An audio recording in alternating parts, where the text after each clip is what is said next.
Welcome to Starcraft 2 Battle Report.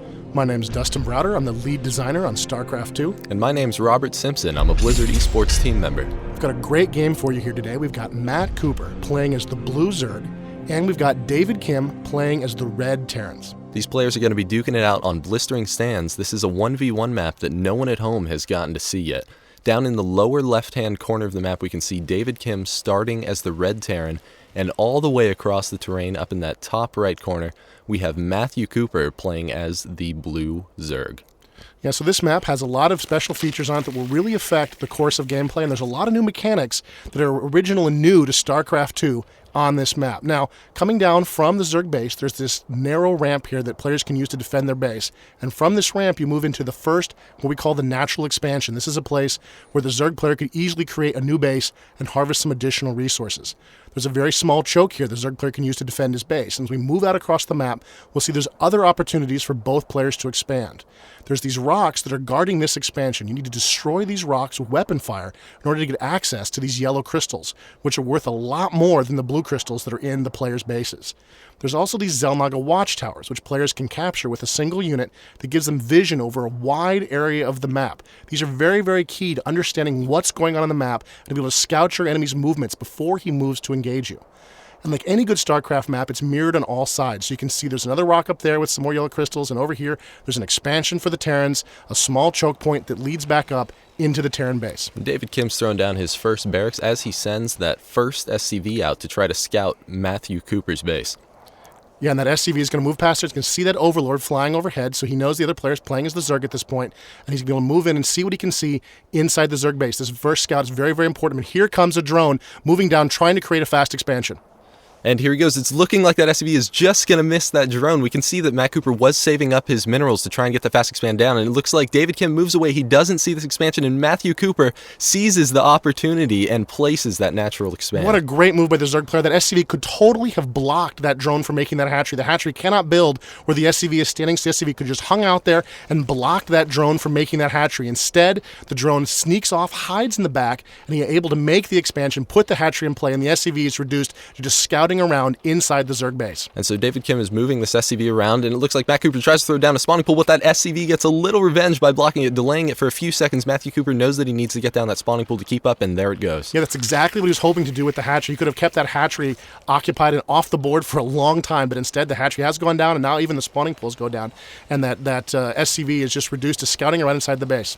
And now David Kim's base, he's just building like usual. And back over at that natural expanse, and David Kim is not giving up on harassing this natural. And there goes a bunker. What a great move by the Terran players, putting a bunker into position there. And you can see the drone is attacking the bunker, trying to attack the SCV to make sure that bunker doesn't go into position. If the Terran player can get any troops into that bunker, it could be a real problem for the Zerg player. Now, the Zerg player is not discouraged by this move. He's moving out an extra drone to give it just a little bit back up. He wants that hatchery to finish. It is imperative to his strategy to get that fast expand. And here comes the Terrans trying to reinforce that bunker. He's got another SCV, and his first Marine is moving across the map, trying to get to that bunker in time so he can really use that bunker to tear apart that hatchery and just cause all kinds of problems for the Zerg player. Like we can see that Matt Cooper's spawning pool just finished up, and there we can see 4 Zerglings being built. He's going to need those Zerglings to take down that bunker. Now you can see in the upper left-hand corner there, we've got our new overlays that show us what's going on the map. And you can see there are 4 Zerglings currently in production right now, and a Queen, which could be instrumental in protecting this Zerg base from this very aggressive move by the Terran player. And Matthew Cooper is going for Banelings as well. We saw him put down that extractor a little bit earlier. He now has some gas. He's getting those Banelings started. They deal absolutely enormous damage to ground units. And there, the one Marine has gotten into the bunker, and the bunker is being repaired by the SCV, and the Terran presses on. The creep is expanding around the bunker, but it's not going to be enough to really stop this bunker from doing a lot of damage. The Zergling, 4 Zerglings is not enough to take down that bunker, so especially with the SCVs in the area. So he's going to back away and move to a position here where he can block any additional reinforcements from moving to engage against this bunker. He doesn't want any more Terran forces to get in here and help this bunker out. And you can see those Zerglings are dancing back and forth on the left-hand side of your screen while the Queen dances around looking for an opportunity to come in and strike at this bunker. And here's some Zerglings moving in. Oh, not quite liking the look of that. They need more reinforcements than that. Moving away to a chance where they can move everything in to attack the bunker. Now, Matt Cooper's moving in with everything all at once. Right as his spine crawler is just about to finish up, he is going to lay down too much fire on that bunker for those SCVs to handle. It's looking like a relatively large loss for David Kim. Yeah, he's taken out that Marine, and he's taken out that bunker, and it looks like the Terran's hopes of sort of an early victory here against this expansion have been dashed. The Queen is in play, and the Zerglings are free, loose, moving across the map. Now we can see the Queen taking advantage of spawning those extra larvae on that hatchery. We just saw them fly off of there. Back over at David Kim's base, he has continued production as usual. He does have a second bunker down, and he's going for 2 tech labs in addition to the Merc compound. We could see some Reapers out here. Yeah, the Merc compound allows him to upgrade his Marines, but it also enables him to create Reapers, which is a small, fast, jump jet equipped infantry that can really... Oh, and here comes the Zerg trying to push in. The Terrans bring up a few SCVs as reinforcements, and the Marines manage to drive the Zerg back. The Terrans have managed to hold their choke against what might have been a very dangerous raid by the Zerg. That's right. That was too many Zerglings for just those 4 Marines to try to hold off. So we did bring up those SCVs as a little reinforcement. We do see a couple Banelings being morphed into play over here. Those Zerglings are able to evolve into Banelings, which are little guys that roll around and explode for tons of damage. Yeah, they do a lot of damage to small units like Reapers and like Marines. This could be a real threat to the Terran player, especially if he remains, get in that choke in an area that's small. Those Banelings can do a lot of damage. He doesn't see the Banelings. He doesn't know the threat he's in here. He's just dancing out, trying to push the Zerg back, and the Zerg are backing away a little bit, trying to get the Terrans to draw away so they can really use those Banelings and Zergling to just tear them to pieces. Now he's trying to keep all these units occupied while his Banelings get into position. Here he goes. It's looking like he's moving in, going to try to use those Banelings to deal some terrible damage on that Terran player. Oh, and he manages to avoid the SCV. What a great move by the Zerg player. He's moving in. He's trying to find the perfect spot, and there he takes out a couple of Marines. What a great move. And it looks like the Marines are running for their lives now, trying to get away. He's got 1 Marine, 1 SCV on the run as he tries to get out. He's got 2 Reapers in the base, but it's looking very, very bad for the Terran player right now as the Zerg move in for what could be the kill. If those Banelings are able to get around into the SCVs, we could deal huge economic damage to David Kim, but it's not looking like they're going to be able to get there because he places his Marine perfect. We have a couple of the Reapers laying down some cover fire. Will that Baneling be able to take out both of those Reapers? No, only one of them goes down. He still has the Reaper and the Marine to defend. What a great move by the Terran player. He uses 1 Marine to block that position between those 2 barracks, and it prevented the Banelings from getting in and doing what they really wanted to do, which was get into the SCVs. They could have just done tons of damage to those SCVs, and instead, the Terran player gets away relatively free from that attack, and he's moved into a position here where he's not going to be able to do a lot. Now, the Zerg are moving their spine crawler up to defend their base, and it looks like he's preparing for what could be, what he's worried might be, a counterattack. At the same time, he is putting down a Roach Warren, which is going to allow him to put roaches on the battlefield while the Terrans continue to move out and try to keep these Zerg away from his base. Now, all these Zerglings here are just too many for a couple of those Marines in those SCVs, so he brings the Reapers as backup. Will those Zerglings be able to surround the Reapers? No! One of those Reapers in the back only had 10 HP. Due to David Kim's fantastic positioning, he was able to keep that alive and keep the pressure on. And that's a lot of Zerglings on the field right now. We saw a Terran bunker going up there by the Terran choke point there. That'll be a huge help for the Terran player. He's really going to need that. Meanwhile, we can see here in our overlays that the Zerg are researching Burrow, which could be a very effective weapon for the Zerg to continue his harassment of the Terrans. 1 Reaper scouting around trying to see what he can see. What a mistake. He's been surrounded and destroyed by the Zerg, who right now have complete control of the entire map. Ooh, what a futile loss for David Kim. That was, it certainly wasn't worth anything. So we can see that David Kim is going for this command center. He knows that he needs to expand, or else Matt Cooper is going to pull ahead on that economic and you advantage. Can see here the Zerg are trying to break through these rocks that are a backdoor into the Terran base. At the same time, the Terran player is very, very aware of this threat. He knew this was a possibility the minute those Zerg moved away, and he's moved an SCV over here to create a supply depot where he can watch these rocks. And now the Terran player is very, very aware of the danger of these rocks being destroyed. He's going to bring some Reapers up and try to defend these rocks so that the Zerg don't break in and just destroy his entire base. So those Reapers are able to hop off the cliff and pressure those Zerglings, and they're going to run away and try to hide behind the bushes. Those Reapers don't want to go behind the brush. He doesn't want to move past the brush, absolutely, because the brush is something that blocks line of sight and it prevents the Terran player from using his full range to his full advantage. So instead, the Zerg are going to move past the brush and burrow to sort of hide from those Reapers. And you can see there's more roaches moving up, even as the Reapers move up to capture this watchtower. They've captured the watchtower, and that's allowed them to see the roaches. And you can see the roaches are moving in here. That's not a good fight for those Reapers, and they're going to move away to safety.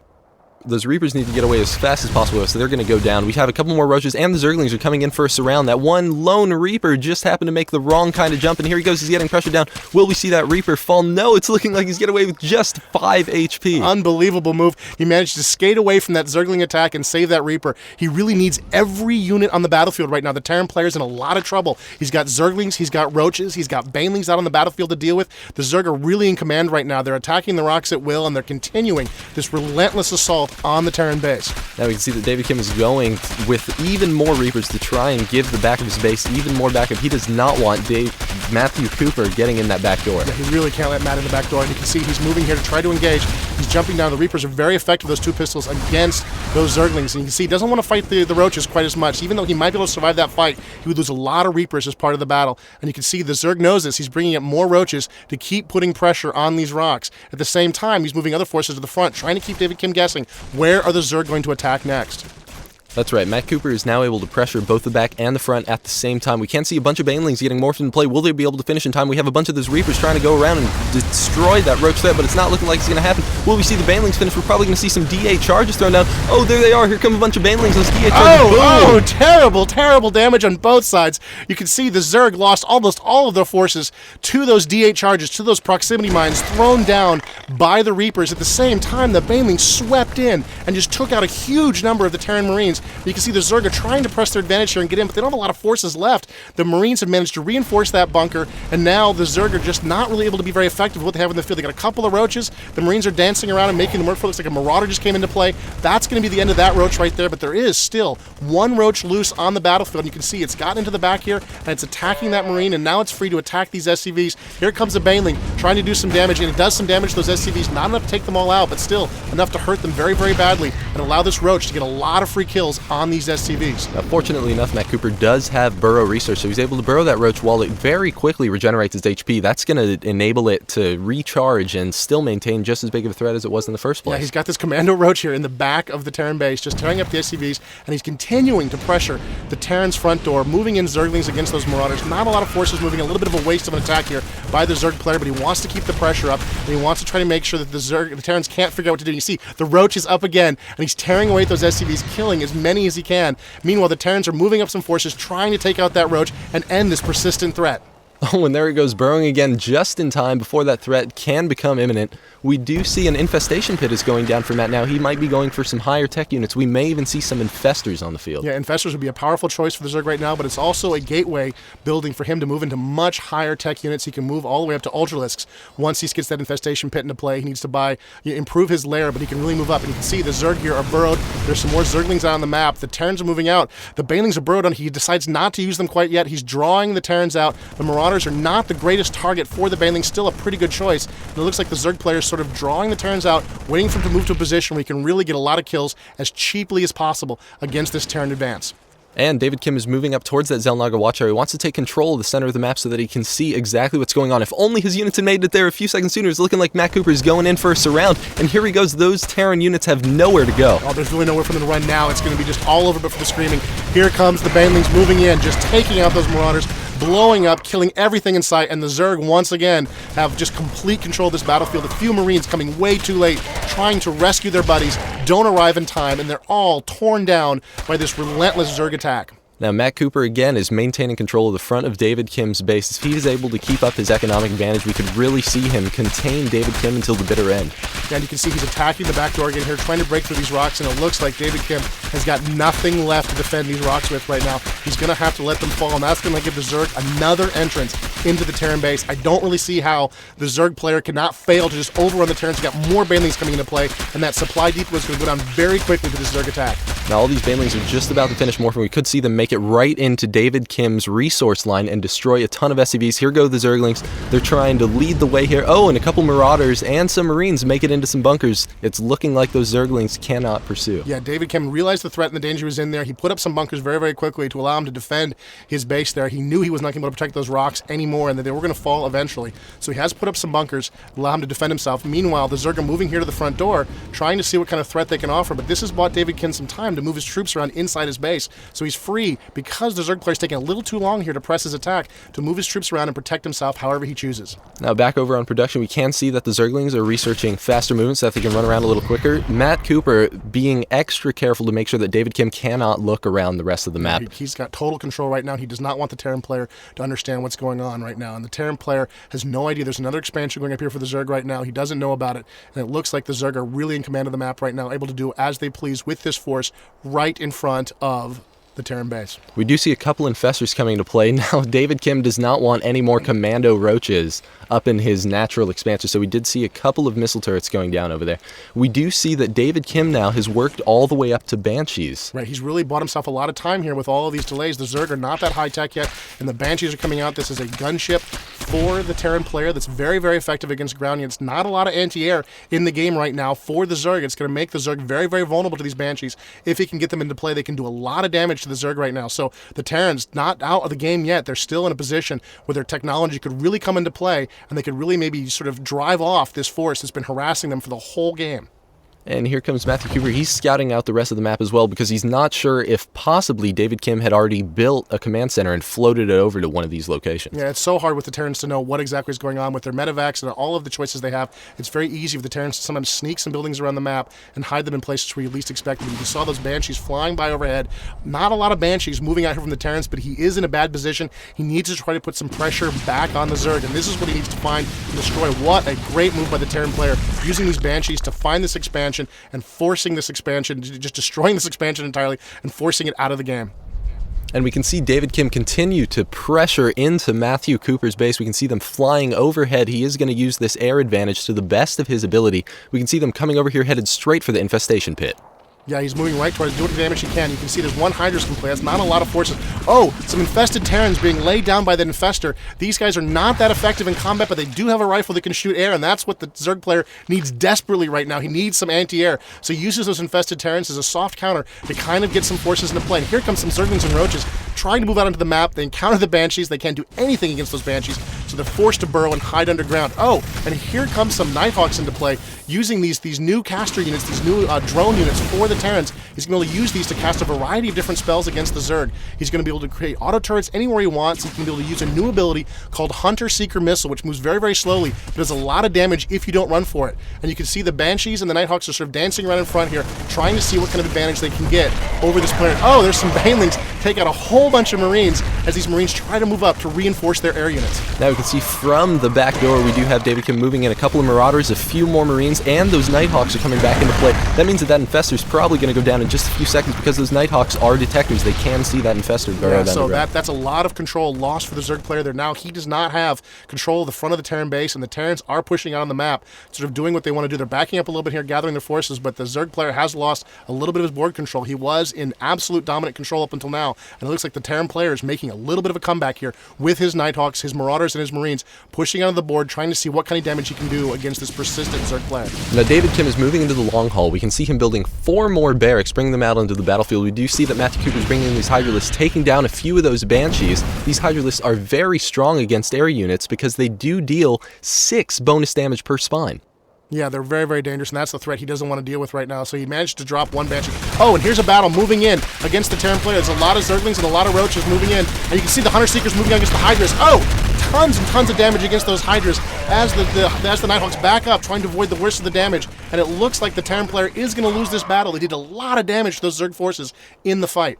So Matt Cooper's moving back up towards the front of the base. He does not want to lose that contain that he had on David Kim. It's very, very important to keep David Kim as contained as possible in his base because Matt Cooper, as we can see, has been falling behind on unit count. Yeah, he does not have a lot of units right now. He's even a little bit behind on the resourcing as well. A little bit of an aggressive move by the Zerg player. Yeah, that was not a good move, and he sees it right away and decides to back away. Those Hydras are upgraded. They're moving more faster than they would ordinarily.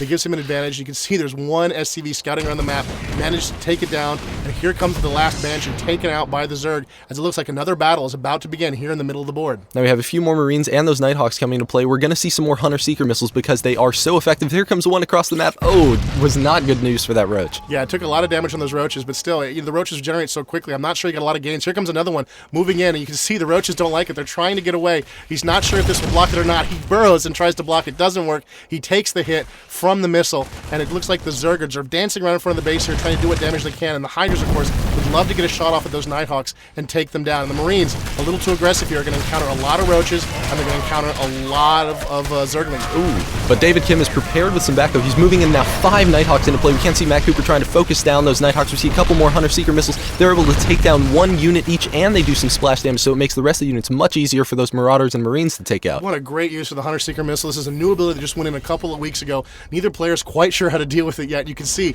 the Terran player is using it very, very effectively, just tearing up this Zerg force again and again and again with these Hunter-Seekers. The Zerg player, of course, needs to sort of press the attack. He's trying, but he needs to be able to successfully press the attack so the energy on those Nighthawks doesn't regenerate. The Terran player is getting a lot of bonuses right now because he gives a lot of time to regenerate the energy on those Nighthawks, so he's getting off a lot more Hunter-Seekers than ordinarily he could be expected to get. Now, the Terran player, using all of that space that Matthew Cooper is giving him, now has a second expansion, in addition to having almost double the amount of workers that Matthew Cooper has. You see the Overlord tried to spread creep there in time to prevent the expansion, but he missed it by a little bit, and the command center does go down. It looks like the Terrans are now on the push, moving up towards the Zerg base here, and here come the Zerg with a lot of Hydralisks and a lot of Roaches trying to tear these guys down. He can put down an auto turret, try to do some additional damage here to those Zerg forces, and the Zerg are backing up a little bit, wait for the Banelings to come in. Here come the Banelings in, moving against those Marines that can do just terrible damage to them, and you can see he's using Micro very effectively, feeding 1 Marine in at a time, slowing them down with auto turrets, really, really trying to stop the worst of the damage of those Marauders. He does a lot of damage to those Banelings. Takes damage in return, but still great use of Micro by the Terran player. He really reduced the amount of damage he could have taken from those Banelings by very carefully moving his forces and using auto turrets to try to slow those Banelings down. As all the ground forces fall, we can see that the Nighthawks are moving up into the Zerg base, trying to pressure as much as they can, or possibly just salvage the rest of his units to try and make them last as long as possible, and that Queen is able to take out that Nighthawk. Yeah, what a great move by the Zerg. And the Zerg looks like, again, they're in command of the situation. Moving up into the base, those bunkers look like those bunkers are empty, and there's really nothing the Terrans can do at this point to defend this base. They're going to have to bring some additional reinforcements. He's using his SCVs to try to defend himself against all of those Zergs. And oh, here come the Terran reinforcements. More Nighthawks, more Marines, and more Marauders to try to defend this expansion and protect it from the Zerg. Those Hydralisks and those Zerglings are just no match for this force. We see a ton of Nighthawks, we see some Marauders, we see some Marines coming in. Those Marines do have their combat shield research, which means that now instead of having only 45 HP, they have 55 HP. This is huge against Hydralisks and Zerglings. Yeah, it's a huge, huge advantage for the Terran players. It really gives the Marine a lot of additional use in the late game to get that upgrade, and you can see the Terran players are back in control against all odds. He's got his Marines, he's got his Marauders, he's got his Nighthawks, he can detect burrowed units with his force, he can deal with just about any threat. Ooh, there are some Banelings trying to morph, but he morphed them a little too far to the front, and they're taking damage before they get a chance to come out in the battlefield. You can see they've all been taken out by those Marauders and those Marines, and the Terrans are pressing into the Zerg base. The Zerg player's backing up, trying to sort of buy himself some time to see what he can do to avoid the worst of this attack, trying to give time for his base defenses to tear up that Terran force. Matt Cooper's trying to use his Hydralisks, his Roaches, his Spine Crawlers to defend his base, but it looks like it's just no match with that combined Nighthawk backup for those Marines and Marauders. We have him moving in. It's looking like Matt Cooper's getting backed up into the corner. Is there anything that he can do to stop this situation? It looks really bad for the Zerg player. He's backing up. He's trying to buy himself time. You can see the Marauders and Marines are just tearing his force, but here come the drones trying to move in, and there's the GG from Matt Cooper. Good game, he says to David Kim, as the Zerg makes his final stand here at his expansion. We saw a great game between these two players, saw a ton of Hunter-Seeker missiles. That's a huge congratulations for David Kim. He just made excellent use of that tech that he now has available. Yeah, and a lot of micro from both players. What a great game of StarCraft 2. Thanks for watching the StarCraft 2 Battle Report.